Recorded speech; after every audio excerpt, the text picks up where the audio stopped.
Welcome, welcome, welcome to another week of Weekly Lives with Margot Mastery, your heartfelt CFO. I own and operate Heartfelt CFO and Tax Services. I come weekly live to share things around tax and money. If you are new to my channel or you are watching on the replay, say hello, welcome. I'm excited that you are here. This week's topic is a very common question. Is a tax refund good? I get asked this as a CFO so many times, and I'm going to dive into this topic. If you watched the LinkedIn and you saw that there was no volume, I'm honestly not sure what happened. So I'm retaping this to make sure that you get the most of this information. And I appreciate you bearing with me on this, as sometimes tech doesn't work and things happen. So you paid these estimates throughout the year, and now you're waiting for your refund, and you're just like waiting to see when that check is going to come, or you are waiting for that direct deposit to come. Now, it could be that you feel that you're excited because the money is coming, or it could be like you could be really angry around this. Now, a lot of people feel that the government saving the money can help them. However, that's not something that we really want to tell ourselves, that the government can save our money better than us. It's a skill that we really want to work on. Now, when that money comes, what I also find is that a lot of people end up spending it on things that they normally wouldn't, because they feel like that they have like a lump sum or a chunk. So let's talk about this in depth so that we can find a way to see how things work for you and see where we can help you get to a brand new place. So, what does a tax refund mean? A tax refund means that you basically overpaid the government from your own cash. And it could be that you're struggling all year around money and cash flow in your business and your personal life because of that factor. Now, lots of times our estimates are based on previous income. It could be from 2 years, 3 years ago. And the most common reason for that is because people are on extension. So when you're on extension, the estimates they prepare are rightfully so the next year, regardless of where you are, of really taking a forward look at things in the current time. Now, when this happens, when you're doing it on the back income, it could be again that you're overpaying.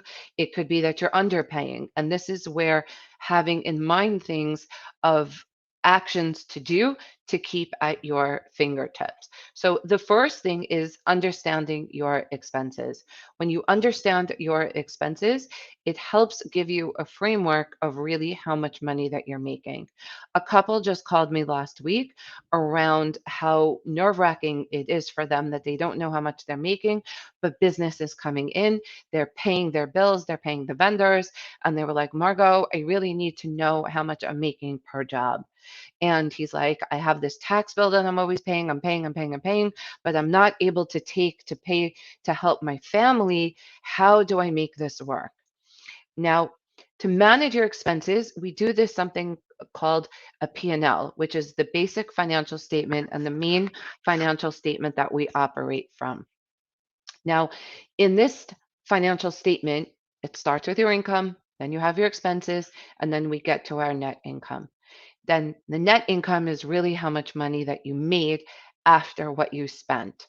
Now, a lot of people can look at the expenses and say that this was too much, too little, da da da da da, and those types of things. But what you really want to do is just use it as a way to gauge how you're managing things, to take actions in the way that will serve your business moving forward, especially because most people operate that they're on extension.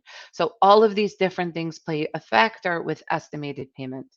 The other thing you want to do is properly use deductions. Deductions that are rightfully yours, being able to take those, that will reduce your tax burden. Now, most people, when I share with them how much money I can save them in tax planning, they off the charts go like wild, and I'm going to say bedazzled, like they go bonkers, because they don't believe it's possible. They think that you just have to pay, and they don't realize how many things are rightfully so available to them. Now, I want to invite you that if you did not have a tax planning consult with me, make sure to get on my calendar because this is planning season now when most people only worry about tax season. They don't talk about tax planning, which is really now what you really need to operate from and plan for next year. And if you are on extension and you still need help, absolutely is it a red flag that we need to get onto a call and see how we can move you forward in the best way. The next thing is that correctly project your income. So most people are operating from their extensions, and from there, if you're like in 21 or 19, you're paying estimated payments on the wrong year. So your cash flow is all over the place on what you're really paying. And when you have the P&L at your fingertips, which is a basic that every business needs to have in order to pay the right taxes, you will be able to uh, correctly project your income and change the way your estimates, which is the next one, which is number 4, change your estimated tax payments throughout the year with your current income. So we talked about 4 different things. We talked about understanding your expenses, properly using your deductions, managing your estimated tax payments, and correctly projecting your income. When you have these 4 things and work with a professional who could move you forward, we're going to be able to help you pay estimated tax payments in the right way. This is the formula for working with myself and my team to help put you onto the other side. Now, let's say you have a large refund and that check comes and you're like, I don't know what to do with it or what should I do with it? Most people just spend it on random things. Now, to avoid a large tax refund, we're going to do those 4 action steps that I talked about so that you can pay in the proper way. The worst thing that you can do is not have money for cash flow in terms of like paying your staff, taking salaries for yourself, advances, meaning like rent space, inventory, all of these different things. This is the most common thing that happens week after week, time after time. So make sure to ask the questions so that I can help you. Feel free to tag somebody here who needs to hear this information. We talked about a lot of different things. We talked about action steps to help you avoid a large tax refund. Because the question is now, how do you implement it? You have all this information, and I want to help you implement it. I look forward to seeing you on my calendar. Any questions, as always, let me know, and I look forward to talking to you soon.